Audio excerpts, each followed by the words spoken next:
but she still needed expensive medications, regular specialist visits, and physical therapy.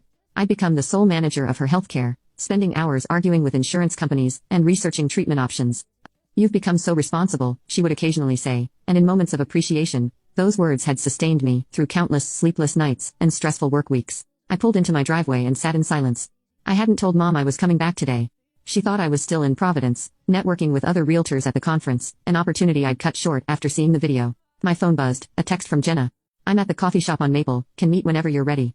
I took a deep breath and tried to organize my thoughts. Opening my laptop bag, I pulled out a folder labeled Mom Medical. Inside was a meticulously documented record of every payment I'd made over the last 5 years, every insurance premium, every medication, every specialist visit, all cataloged with receipts and bank statements. I'd been keeping these records for tax purposes, never imagining they would serve as evidence of betrayal. I gathered the folder, took one more steadying breath, and texted Jenna back, "Be there in 15 minutes. The coffee shop was busy, but I spotted Jenna immediately.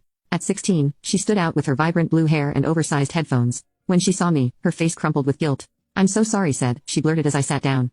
I didn't know she would say those things. "I was just doing my usual live stream thing, and then Aunt Patricia started talking about you, and it got so mean." "It's not your fault," I said, cutting off her rambling. "Actually, I need to thank you." Jenna looked confused. "Thank me for what?" I placed the medical folder on the table and opened it, revealing 5 years of payment records, appointment schedules, and insurance correspondence. "For showing me the truth," I said quietly. "I've been paying for everything, her medications, treatments, insurance premiums, everything." Jenna's eyes widened as she flipped through the documents. "This is thousands of dollars. Over $100,000, actually," I confirmed.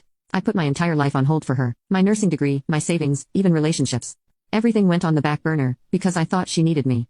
Jenna looked up from the paperwork, her expression shifting from shock to anger. "And she calls you a failure, that's so messed up." I nodded, feeling a strange calm settling over me. I always thought her criticism was her way of motivating me. That underneath it all, she appreciated what I was doing. I laughed bitterly. "Guess I was wrong." "So what are you going to do?" Jenna asked. I took the folder back, my decision crystallizing as I spoke. "I'm done. I've already got the paperwork ready to remove myself from her accounts." "You're not going to confront her?" I shook my head. What would be the point? She'd just deny it, or tell me I'm being too sensitive. I pulled out my phone and brought up my banking app. I've been putting aside a little money each month, hoping to eventually return to nursing school. Now I'm going to use it for exactly that. As I spoke, I transferred the money, funds I'd earmarked for my mother's next round of treatments, into my personal savings account. The action was small, but it felt monumental. "Wow," Jenna whispered. "Are you sure?" "I've never been more sure of anything," I replied, surprising myself with how steady my voice sounded. "I've spent 5 years being her safety net while she dismisses everything I do. That ends today." I showed Jenna the acceptance letter I'd received months ago from the nursing program. The one I'd nearly deferred again, because of Mom's planned treatments. "I start in the fall," I told her, "and I'm not deferring again." Jenna reached across the table and squeezed my hand.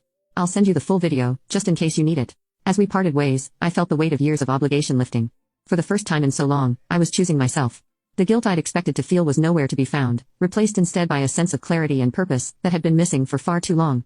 The insurance company representative sounded confused when I called. "You want to remove yourself as the guarantor on Patricia Sullivan's accounts. May I ask why?" "Personal reasons," I replied, my voice remarkably steady. "I'll no longer be responsible for any payments after this month." It was day 3 of my new resolve. I'd spent the weekend in a productive frenzy, calling insurance companies, updating payment information, and drafting emails. My dining room table was covered with paperwork, as I systematically dismantled the financial web I'd created to support my mother. The representative continued. "Miss Sullivan, I should inform you that without your support, your mother's premium will increase substantially, and her coverage options may change." "I understand," I paused. "Could you please send a formal letter explaining these changes to her home address? I want to make sure she's fully informed." Now comment update to tag you on part 2.